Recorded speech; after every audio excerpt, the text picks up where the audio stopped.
사랑하는 여러분, 주님의 은혜와 평강이 삶에 함께 하시기를 바라고 축복합니다. 오늘 말씀은 요한계시록 8장 1절에서 5절입니다. 벌써 요한계시록이 또 8장이 어제가 이제 진도상, 우리가 매일 묵상 진도상 8장이 어제고, 오늘은 9장입니다. 그러면은 곧 이제 요한계시록도 전체가 22장인데 금방 절반을 넘어서게 됩니다. 요한계시록의 흐름을 잘 따라가 보면 이것이 우리의 신앙에 매우 유익하고, 특히 요한계시록을 어떻게 이해하고 받아들이느냐에 따라서 우리가 삶의 고난이나 혹은 성경 전체를 보는 눈이나 또 내 삶의 하나님의 어떤 소망스러운 그 영원한 하나님의 나라를 바라보는 소망도 많이 달라지게 됩니다. 엊그제 금요기도에서도 말씀을 드렸었는데, 며칠 전 아침에 제가 잘 아는 권사님 한 분에게서 전화가 왔었습니다. 평소에 잘 아는 권사님인데 이런 말씀을 하셨습니다. 권사님 연세가 이제 70을 훌쩍 넘기셨죠. 근데 내가 평생 신앙생활을 하면서 요한계시록을 이렇게 재밌게 들여다보는 건 처음이라는 이야기를 하셨습니다. 아마 옛날 기억이 안 날 수도 있고요.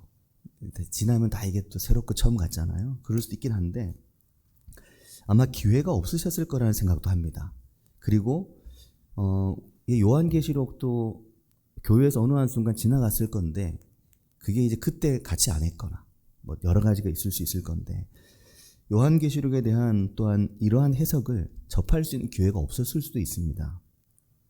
근데 너무 이제 좋아서 전화를 하신 거였는데 이런 말씀이었죠. 요한계시록 하면 무섭고 두렵고 뭔가 이게 두려운 미래를 내다보는 것 같고, 그 공포가 나에게도 올 수 있다는 두려움, 나도 그런 극심한 그 공포의 심판의 대상이 내가 될 수도 있겠다는 두려움, 이런 두려움이 많았다는 거죠. 근데 명확한 건 요한계시록의 이러한 심판에 대한 말씀은 지금 이 자리에 있는 나를 향한 게 아닙니다. 소망을 주려는 거거든요. 이거 명확합니다.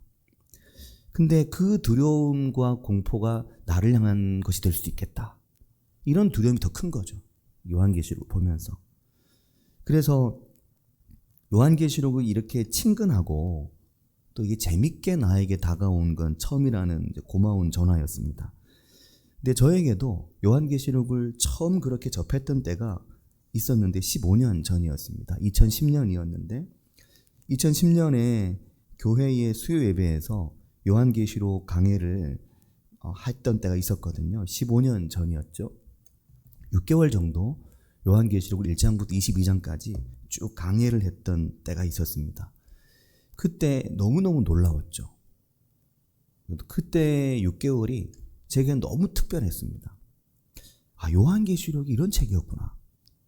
이걸 저도 처음 알게 됐죠. 너무 막연하게 요한계시록을 대하다가 그때 그 설교를 준비하면서 하루하루가 너무 기뻤습니다. 그때 설교를 하면서는 약간 요한계시록을 좀 이렇게 서정적으로 또 문학적으로 접근하려고 노력을 많이 했구나. 이게 이제 그때 원고를 이번 요한계시록을 하면서 여러 번 제 느낌인데, 그리고 그때 그 설교 제목들이 여전히 제 머릿속에 강하게 남아있거든요. 요한계시록의 첫 번째 설교 제목이 그때 산자의 노래였습니다. 산자의 노래. 지금 돌아보면 이게 뭔 말인지 내가 알고 있었을까? 이런 질문을 하게 됩니다.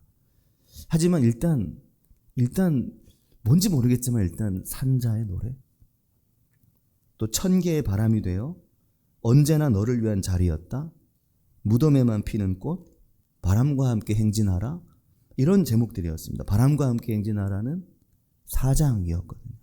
땅 네모퉁이를 붙잡고 있는 그 심판의 바람을 붙들고 있는 천사들, 그런 제목들이었는데 뭐 그렇게 하려고 했던 것은 아니고 그때는 또 그렇게 해야만 됐었겠죠.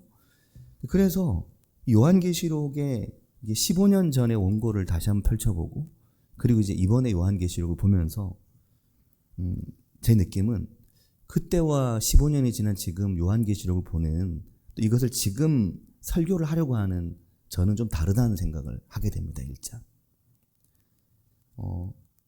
요한계시록은 분명한 것은 있죠. 분명한 것은 요한계시록은 오늘 우리를 향한 하나님의 위로요, 격려요, 소망을 주는 것이다.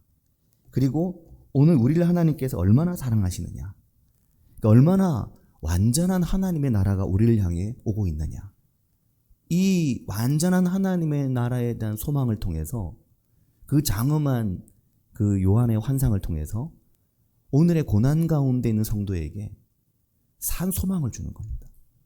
그냥 잘 될 거야, 걱정하지 마, 괜찮아, 이게 아니고 하늘의 영광을 보여주면서 오늘의 실제적이고 참 소망을 얻게 하는 거죠.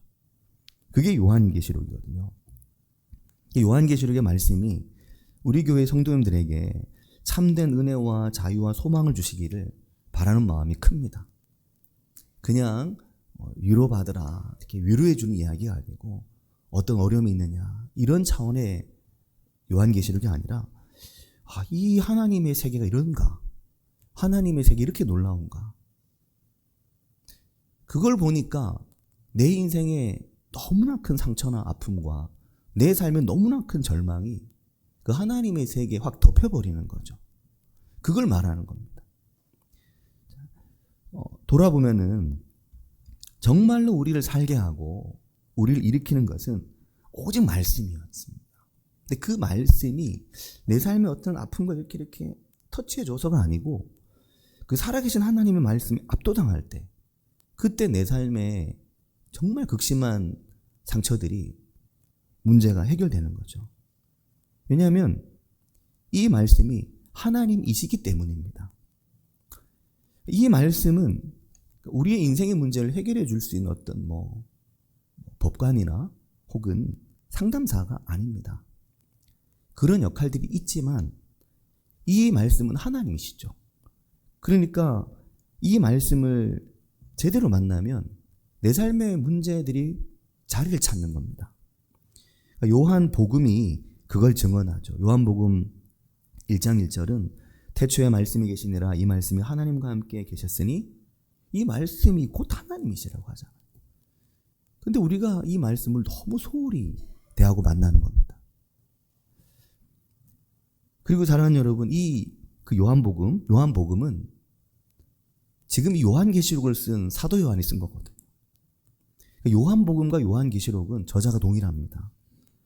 요한복음을 쓴 사도 요한이 태초에 말씀이 계신 이 말씀이 하나님과 함께 계셨고 이 말씀이 곧 하나님이시다, 이 말씀을 기록한 요한이 밤모섬에 유배돼서 요한계시록을 쓴 거거든요. 그래서 요한복음과 요한계시록, 그리고 그 사이에 또 있죠. 요한 1서, 2서, 3서. 이 요한의 서신들은 연결성을 가지고 있습니다. 영원한 하나님의 말씀을 말씀하고 그 말씀이 무엇인지, 그 말씀이 무엇을 말씀하는지 오늘 우리에게 말씀하시는 거예요.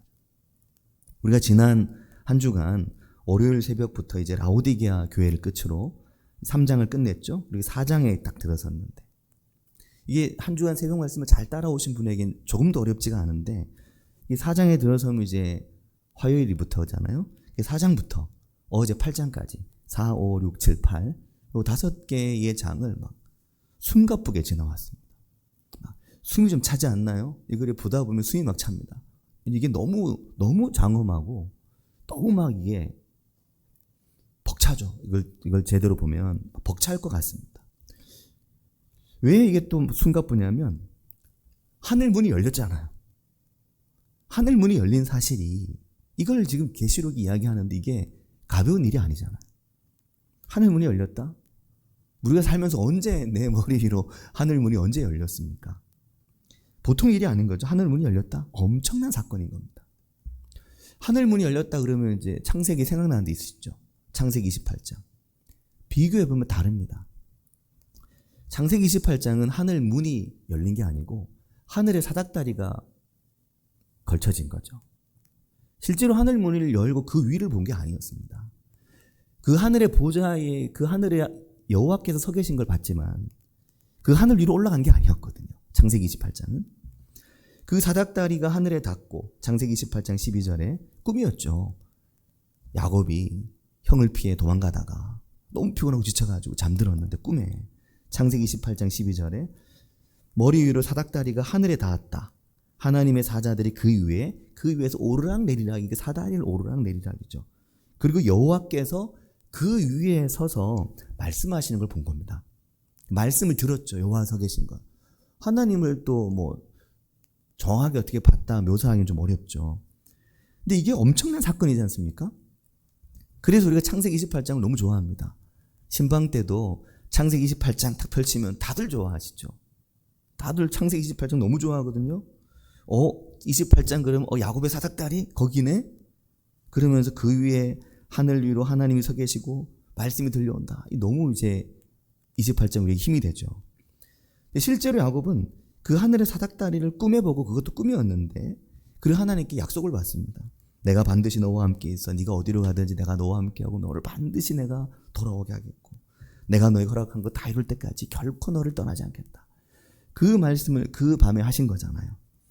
그리고 아침에 야곱이 일어났을 때 하란으로 갈 수 있는 힘과 용기를 얻거든요. 근데 성경의 첫 책인 창세기도 그랬는데 성경의 마지막 책인 요한계시록은 더 놀라운 거죠. 하늘에 사닥다리 걸쳐지고 뭐 한 개인을 위로한 차원의 문제가 아니라 그 꿈에 누워서 꿈을 꾼 게 아니고 하나님께서 요한에게 이리로 올라오라고 하신 겁니다. 하나님께서 불러 올리신 거죠. 하늘에 사닥다리가 아니고 하늘의 문이 확 열렸고 거기로 요한을 불러 올리신 겁니다. 4장 1절은 이 요한계시록 1, 2, 3장 초대 7개 교회 그 현실의 문제를 4장으로 들어가면 확 뛰어넘어가지고 하나님의 지경이 확 열린 겁니다. 하나님의 지경 안으로 쏙 들어가 버린 거죠. 요한이. 그 놀라운 장면을 목격한 겁니다. 그리고 요한이 성령에 감동돼서 참으로 장엄한 광경을 목격하는 겁니다. 그러니까 요한계시록이 가볍냐고요. 안 가볍거든요. 창세기의 28장의 그 야곱을 향한 축복만 못하냐고요. 비교할 수 없는 겁니다. 하나님께 당시에 로마의 극심한 핍박과 고난 속에 있었던 교회를 향해 야곱은 형과의 그 엄청난 갈등 속에 도망가고 있는 야곱을 위로하고 내가 반드시 너와 함께 한다는 약속인데 이 계시록의 이 하늘에 열린 환상은 고난과 절망 속에 있는 교회를 향해 요한을 향해 그 성도들을 향해 말로 다 할 수 없는 하늘의 그 장엄함을 보여주면서 위로하고 소망을 주시는 겁니다. 그 내용이 무엇입니까? 하나님의 보좌 앞에 요한이 상상하기 어려운 네 생물 앞뒤로 눈이 가득하고 사자 같고 네 생물이 하나는 사자 같고 하나는 송아지 같고 하나는 사람 같고 하나는 날아가는 독수리 같고 이 사람의 글로 표현하기 어려운 거죠. 그냥 송아지 독수리 이렇게 단답식으로 생각하면 곤란합니다. 사람이 표현하기 어려운 너무너무 놀라운 그런 요거 같고 같은 걸 본 거죠. 그리고 그 옆에는 24장로들이 24개의 보좌와 24명의 장로들이 거기서 네 생물과 함께 하나님을 막 찬양하는 겁니다. 거룩하다 거룩하다 거룩하다 주 하나님 전능하시니요. 전에도 계셨고 이제도 계시고 장차 오실 전능한 하나님 막 노래하는 겁니다. 이걸 보는 요한의 심장은 그 순간 아마 고혈압됐겠죠. 심장박동이 170, 180, 200 막 건너뛰었을 겁니다. 이거 그걸 보는 요한의 가슴을 생각해 봐야죠. 근데 그 찬양이 밤낮 끊어지지 않았다고 말하잖아요. 요한은 그냥 잠깐 본 게 아니고 밤낮 쉬지 않고 하나님을 찬송하는 그 장엄한 광경을 보고 있었던 겁니다. 너무너무 놀라운 예배의 장면이죠. 그리고 5장에 들어서면 또 요한이 봅니다. 내가 봄에 5장에 내가 봄에 요한은 보좌에 앉으신 이의 오른손에 두루마리가 있는 걸 보거든요. 근데 그 두루마리가 안팎으로 글씨가 막 잔뜩 쓰여 있는 겁니다. 그리고 7개 인으로 딱 봉해져 있는 거죠. 요한이 딱 봐도 저건 봉인이 해제되고 저 하나님의 말씀이 뭔가 이 땅에 실현돼야 될 것 같고 그런 생각을 했죠. 이 말씀의 뉘앙스를 볼 때 그때 들려오는 소리 있었거든요. 누가 그 두루마리를 펴며 그 인을 떼기 합당하냐. 그러니까 천사가 그렇게 말하는 겁니다. 누가 이 두루마리를 펼칠 것이며 그 인을 떼기에 합당한가? 천사가 말하는 겁니다.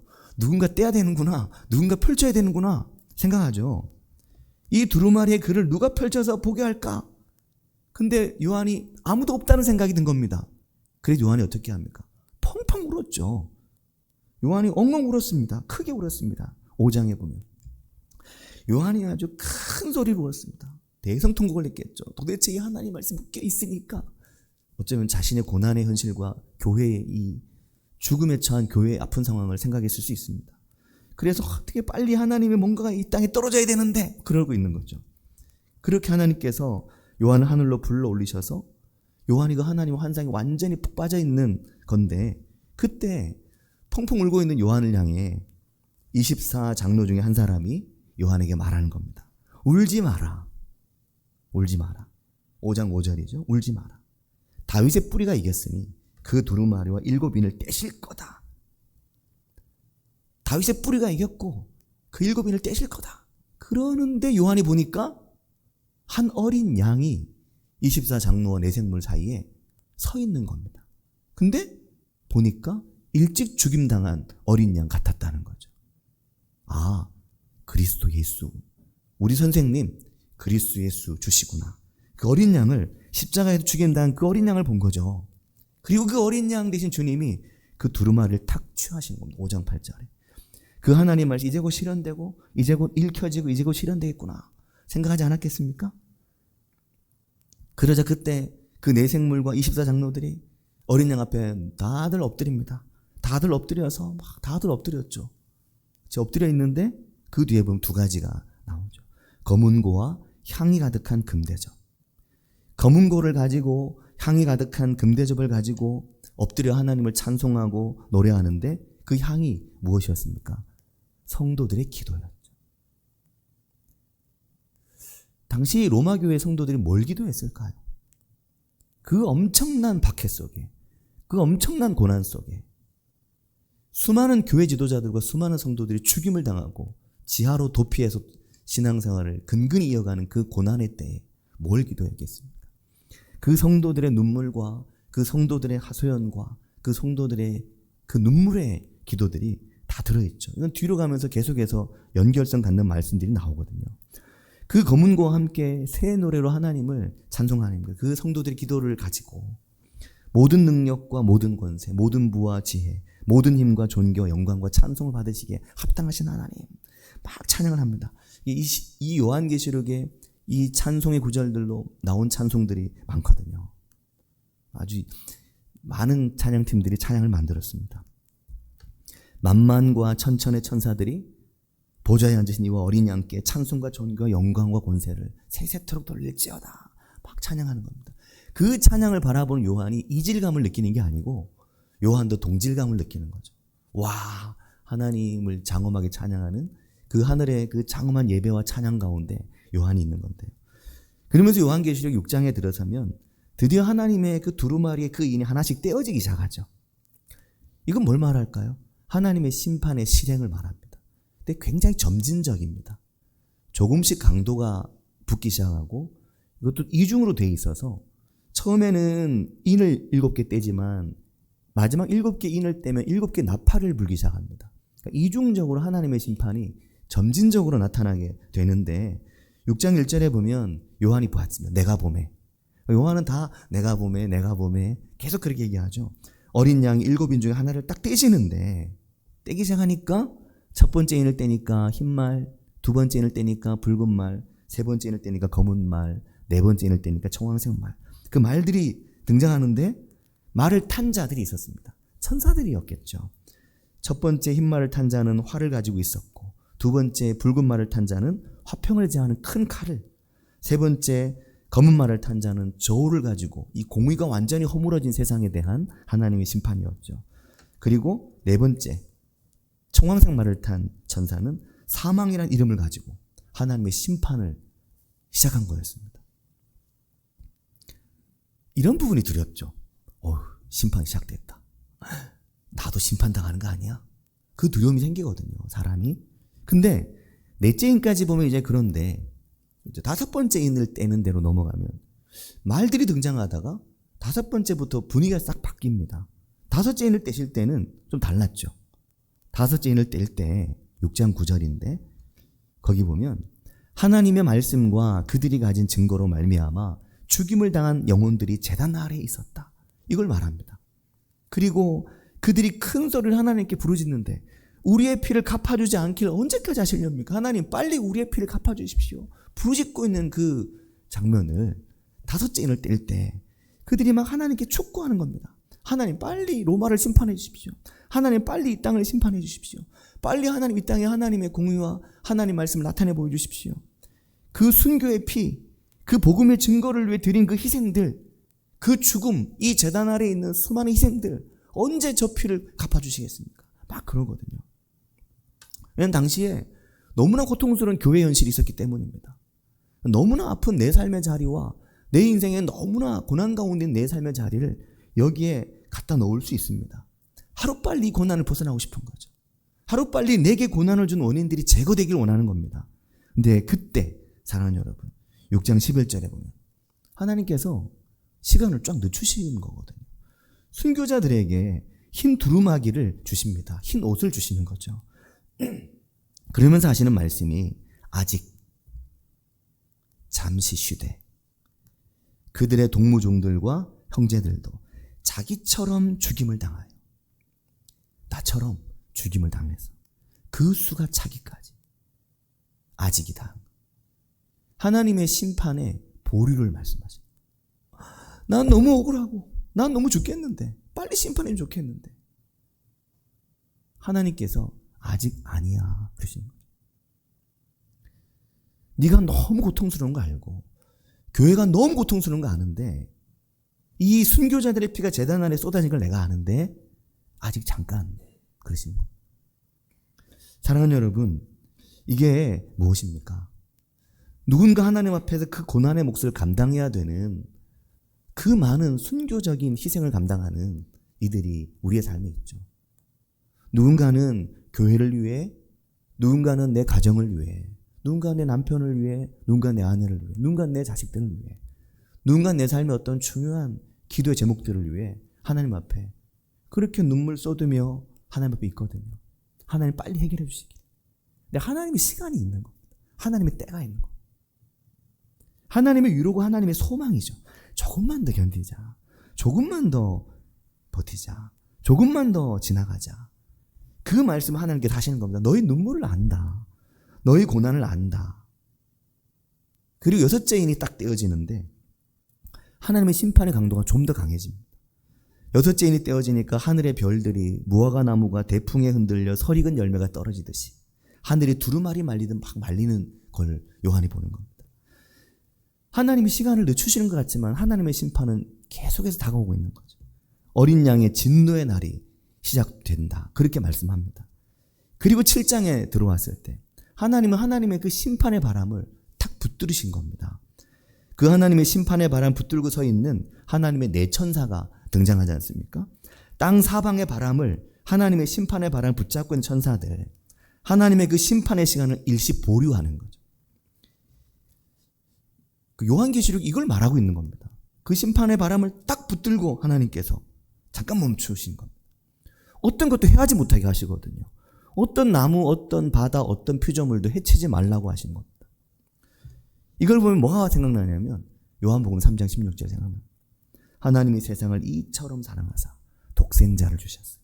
이는 그를 믿는 자마다 멸망하지 않고 그 모든 그들이 영생을 얻기까지, 영생을 얻게 하시려는 하나님, 잃어버린 영혼을 모두 찾기까지 시간을 멈추시고 심판을 기다리시는 하나님, 내 사랑하는 자들, 내 사랑하는 이들을 모두 찾기까지 기다리시는 겁니다.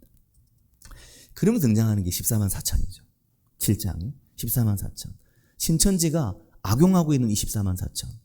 그 14만 4천이 자기들이라고 말하는 14만 4천. 신천지는 매우 악합니다. 이 단지 이단을 넘어가지고 아주 악한 부류들이죠. 이 요한계시록의 14만 4천의 완전수를 이야기하고 있는, 히브리어를 알고 히브리어의 수개념을 알고 요한계시록에 쓰고 있는 14만 4천의 의미를 조금만 알면, 지난 금요일 새벽 말씀이었는데 그 부분은 금요일 새벽 말씀 보셔도 좋을 것 같은데요. 14만 4천은 완전한 하나님의 백성들을 꽉 채운 숫자를 말합니다. 1, 2, 3, 4, 5, 6, 7, 8, 10에서 14만 4천이 아니고 하나님의 백성이 단 하나도 빠지지 않는 내가 생각할 때 하나님 제발 이 사람 빼지 마십시오. 제발 이 사람 구원시켜 주십시오. 하나님. 그 사람의 구원을 위해 눈물로 기도한 그 성도의 기도의 눈물의 기도, 그 기도가 담보하는 하나님께 맡긴 인생, 그 기도의 제목, 하나님이 사랑하셔서 기다리고 계신 그 한 사람, 그가 하나님의 품에 돌아올 때까지, 그의 이마에 인칠 때까지 그 14만 4천이거든요. 그 하나님의 보좌 앞에 셀 수 없이 많은 무리들이 나와서 종려가지를 흔들며 하나님을 막 찬양합니다. 계속 찬양이 이어지죠. 그래서 요한계시록이 예배의 장엄함을 보여준다는 말씀을 드리는 거거든요. 그 찬양이 울려 퍼지며 이걸 뭐라 말할 수 없는데, 그때 그 찬양의 자리에 어디선가 막 흰옷 입은 자들이 막 몰려 나왔습니다. 그들이 누구였습니까? 큰 환란에서 나온 자들이었거든요. 어린 양의 피에 그 옷을 씻어 희게 된 자들이었습니다. 7장 14절에 나옵니다. 그리고 16절과 17절에 가면 그 수많은 흰 옷을 입은 자들이 나와서 하나님을 찬양하는, 하나님의 그 놀라우심을 찬양하는 그때 7장 16절 17절에 보면 너희를 다시는 줄이지도 목마르지도 않게 하겠다. 보좌 가운데 계신 어린 양이 그들의 목자가 되시고 생명수 샘으로 인도하시고 하나님께서 그 눈에서 모든 눈물을 씻어주실 것이다 말씀하시는데, 그러니까 사실 이 7장은 어떤 우리가 장례식에서 많이 본다 말씀드렸는데, 나에게 국한된 것이 아니고 이 땅에 잃어버린 그 한 영혼, 지금도 눈물을 흘리고 지금도 제 길을 찾지 못하는, 지금도 방황하고 있는 이일 수도 있는 그들이 결국 흰옷을 입고 하나님의 보좌 앞에 와서 하나님을 찬양하는 그때까지 내가 너희의 목자가 될 것이라고, 내가 너희와 함께 할 것이라고, 내가 너희의 눈물을 다 씻어줄 것이라고 말씀하십니다. 이걸 보는 요한의 심장이 어땠겠습니까? 심장이 벌렁벌렁 막 터지죠. 너무너무 장엄하죠. 그래서 디모데서도 그 말씀을 하지만 성령으로 기록된, 성령의 감동으로 기록된 성경은 성령의 감동으로 읽어야 되는 겁니다. 무미건조하게 읽으면 이게 뭘 말하는지 잘 모릅니다. 하지만 이 말씀 읽을 때 성령의 감동으로 말씀 읽으면 이 말씀이 막 다 살아나가지고 내게 다가오는 거죠. 아, 이 말씀이 이런 말씀이었구나. 그렇게 말씀을 창세기부터 요한계시록까지 읽어나가는 게 매우 중요합니다. 그리고 오늘 말씀이 8장인데 이제 모든 게 다 됐죠. 마지막 7째 인이 이제 떼어지게 됐고 이제 하나님의 심판이 마지막 완결되는 것만 남았잖아요. 6째 인까지 떼어졌고 7째 인 떼어지면 되잖아요. 그런데 이 8장에 들어서면 좀 놀랍죠. 갑자기 온 세상이 조용해졌습니다. 8장 1절인데 갑자기 하늘이 반 시간쯤 고요했다고 말하고, 그러니까 하나님의 고요의 시간이 갑자기 찾아온 겁니다. 막 심판하고 막 지금 하늘의 별들이 대풍에 무화과나무 막 떨어지듯이 막 설익은 열매 떨어지듯이 난리가 났는데, 태풍 불고 지진 나고 뭐 난리 났잖아요. 근데 갑자기 조용해진 겁니다. 제가 어디서 느꼈냐면 이런 상황을 에버랜드에 가면 티익스프레스 있거든요. 혹시 타보신 분도 있고 아마 아예 안 타보신 분도 계실 텐데 전 여러 번 타봤는데요. 이 티익스프레스가 막 돌다가 이제 저 꼭대기 올라가면 정점에서 딱 돌아가면 이제 한 바퀴 삑 돌면 소리가 나거든요. 막 끼 소리가 나면서 이게 그 위에서 서거든 잠깐. 그랬다 어떻게 합니까? 잠깐 섰다가 이제 서서히 가면서 갑자기 그 뭐 엄청난 경사가 거의 90도 같은데 한 70도 뭐 이렇다 하더라고요. 거기로 곤두박질을 치잖아요. 근데 그 위에 올라가면 끼익 할 때 엄청 무섭잖아요. 막 그 공포. 근데 약간 익숙해지면 그 순간 엄청난 희열을 약간 느끼면서 저 멀리 산이 보이거든요. 그 에버랜드가 높은 데 있으니까 쫙 펼쳐진 그 산의 풍경이 계절 따라 한눈에 확 들어오거든요. 이 여름 이럴 때는 막 푸름이 보이고 가을엔 막 단풍이 보이고. 근데 이게 쫙 올라가가지고 요 순간 멈춰있는. 하늘이 반 시간쯤 고요한 것. 아무 소리도 아무것도 들리지 않는 깊은 고요가 찾아온 거죠. 그때 요한이 봅니다. 2절에 보면 내가 보매 하나님 앞에 7 천사가 서 있어 7 나팔을 받았다.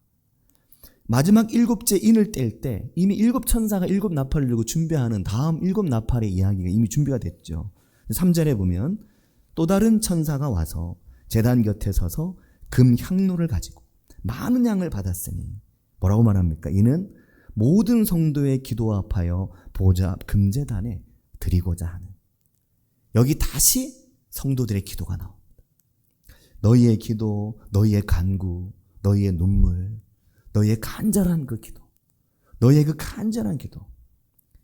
그 세상이 조용한데 하나님께서 내가 너희의 기도에 귀 기울이고 있으면 그 세상이 조용한데 온통 천사가 금향로를 가지고 성도의 기도를 가지고 하나님의 보좌 앞에 드리려고 세상이 멈춘 것 같은데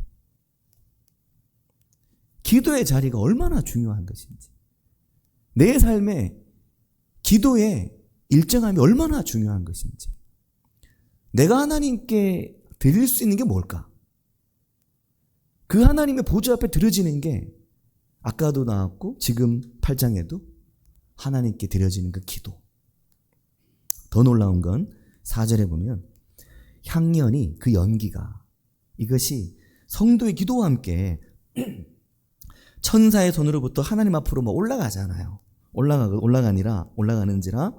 그런데 더 놀라운 거 5절에 보면 천사가 향로를 가지고 그 하나님의 보좌 앞에 있는 그 하늘의 제단에 그 불을, 그 성도들의 기도가 담긴 그 향로에 그 불을 담아가지고 이걸 땅으로 쏜다는 겁니다. 그러니까 사랑하는 여러분, 이거 뭘 말합니까?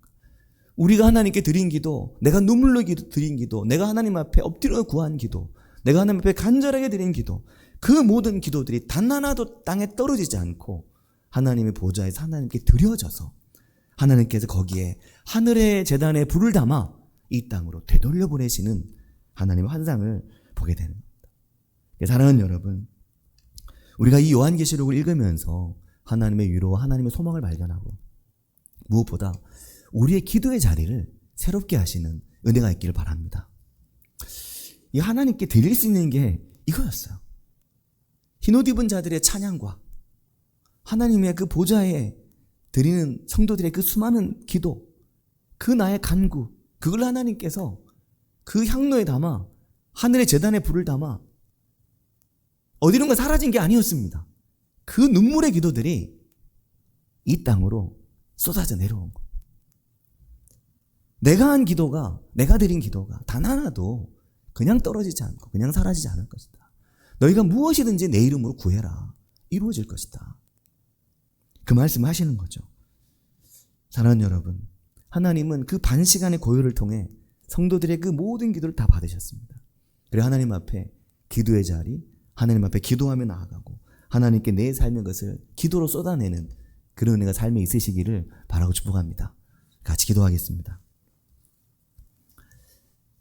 하나님이 어디에 멈춰 계신가 이렇게 보면 하나님의 시간이 탁탁 멈추어지는 구간에 보면 잃어버린 영혼 다 돌아올 때까지, 이 온전치 못한 인생 그 이마에 인칠 때까지, 그리스도 예수의 보혈의 은혜 가운데 아직도 잊지 못한 이 미련한 인생, 그 그리스도 예수의 보혈의 십자가 아래 있기까지, 그럴 때 하나님의 시간이 갑자기 느려집니다. 늦추어지고. 요한계시록 8장은 하나님이 멈추어 계신 거죠. 반시간쯤 고요하게 우리 기도를 들으시는 겁니다. 우리 기도를 하나님의 향로에 담아서 하늘의 제단, 그 제단 숯불 그 향로에 담아서 우리 기도를 불태우셔서 땅에 쏟아주시는 거죠. 우리가 그 하나님 앞에 믿음으로, 기도로, 소망으로 나아가고 하나님께서 내 기도 들으시는구나, 내 기도 응답하시는구나, 하나님 앞에 내 기도의 자리 만들자, 그 소망이 우리 가운데 일어나기를 같이 한 목소리로 기도하겠습니다. 하나님 아버지 감사합니다. 하나님께서 멈추어 계신 자리, 하나님께서 서 계신 자리, 하나님 오늘 우리를 향해 말씀하시는 자리, 내가 너의 기도를 듣고 있고 내가 너의 간구를 듣고 있고 내가 너의 간절한 기도를 외면하지 않고 있습니다. 내가 네가 울며 몸부림치며 네가 쏟아낸 기도들, 네가 내 앞에서 참으로 토했던 기도들, 네가 내 앞에서 슬퍼했던 기도들, 그 기도 단 하나도 내가 떨어뜨리지 아니하고 그 모든 기도를 내가 받았고 그 모든 기도가 천사의 손에 들려 내게로 와 있고 지금 내 앞에 와 있으며 지금 내 앞에 그 향로에 담겨져 있으며 하늘의 제단에 숯불을 담아 하늘의 예배에 이 숯불을 담아 내가 너의 기도를 땅으로 돌려보낼 것이라고 말씀하신 이 말씀대로 하나님 아버지, 내 삶의 자리, 내 인생의 눈물, 내 인생의 상처, 내 인생의 아픔 하나님께 온전히 내어드리며 기도하며 하나님의 임재 앞에 기도하는 눈물의 기도, 그 간구의 기도, 엎드림의 기도, 하나님 말씀 붙들고 기도하는 그 기도,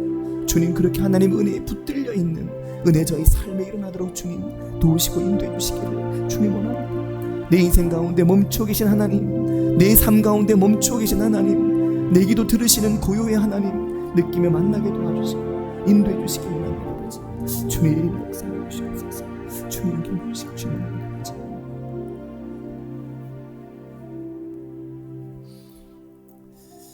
하나님 아버지, 절망하고 죽음과 핍박과 로마의 공포 앞에 진이 빠지고 참으로 바닥에 쓰러져 있는 교회를 향해 이 놀라운 하늘을 열어 보여주시며 이 놀라운 하나님의 세계를 열어 보여주시며 그 앞에 찬양한 이들, 그 앞에 하나님 앞에 종려나무 가지를 흔들며 찬양한 이들, 그 앞에 하나님 앞에 세세토록 찬양한다고 말하는 그 놀라운 장면 속에 시간이 느려지고 시간이 멈추고 하나님께서 멈추셔서 귀 기울여 성도들의 기도를 들으시며 그 기도를 받으시며 내가 너의 기도 다 듣고 있고 내가 너의 기도 다 받았고 내가 너의 눈물, 내가 너의 심장이 찢겨나가는 듯한 고통 다 듣고 있고 다 알고 있다 말씀하시며 하늘 제단에 숯불을 담아 그 기도를 땅으로 보내주시는 하나님, 저희가 말씀을 통해 봅니다.